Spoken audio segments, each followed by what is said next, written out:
Shalom, pemirsa dimanapun berada, saya akan menyampaikan sedikit firman Tuhan yang terdapat di kitab Lukas pasal 19 ayat 1 sampai 10. Judul perikopnya di sini adalah Zakeus. Nah, kalau kita lihat cerita di kisah Lukas pasal 19 ini, ada seorang Zakeus, dia sudah lama menunggu kedatangan Yesus. Dan pada saat itu Yesus berada atau dalam perjalanan ke Yeriko, dan tiba di Yeriko dia sudah sangat semangat karena sudah mendengar informasi bahwa Yesus mampu membangkitkan orang mati, bahkan isu-isu yang terakhir Yesus mau mengampuni orang yang berdosa. Dan saat ini Zakeus memiliki kerinduan untuk bisa bertemu dengan Yesus karena dia tahu tidak ada teman, tidak ada sahabat, bahkan banyak orang yang sangat membencinya.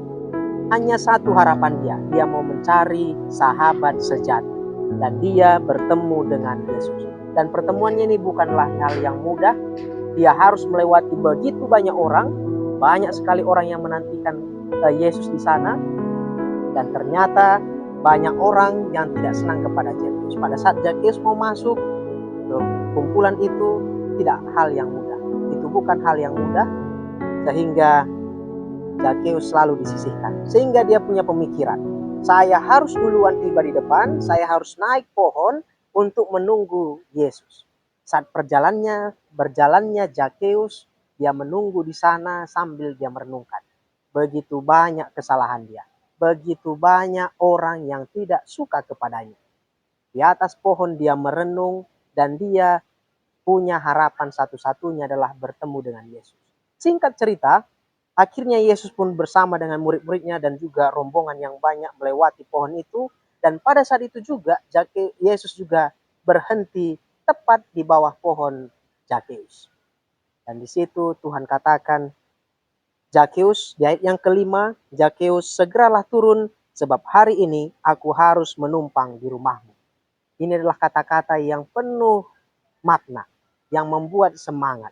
Zakeus sudah lama menunggu, tapi pada saat ini Yesus sendiri mau menumpang ke rumahnya.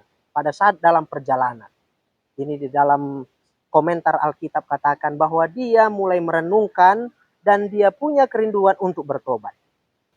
Sehingga tiba di rumahnya Zakeus, dia punya satu di situ bukti pertobatan. Bukti pertobatannya adalah setengah dari hartanya akan dia jual dan dibagikan kepada orang miskin.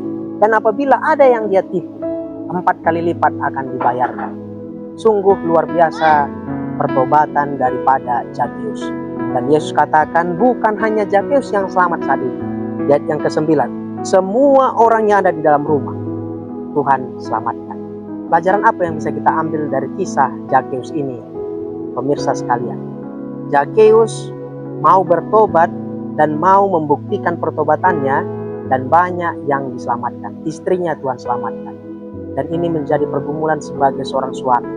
Semoga suami-suami yang ada di rumah tangga masing-masing menjadi berkat. Dan sehingga karena ada suami dalam rumah tangga, istri, anak-anak Tuhan selamatkan. Karena ada saya di jemaat, karena ada saya di tempat pekerjaan, Tuhan selamatkan semua rekan kerja saya. Semoga itu harapan kita, sama seperti Zakeus, walaupun dia dipandang sebelah mata oleh orang banyak, namun dia punya pengharapan. Dan Yesus menerima dia sebagai domba yang hilang. Dan Zakeus dan Tuhan Yesus menjadi sahabat yang baik. Inilah firman Tuhan yang bisa saya bagikan. Tuhan memberkati.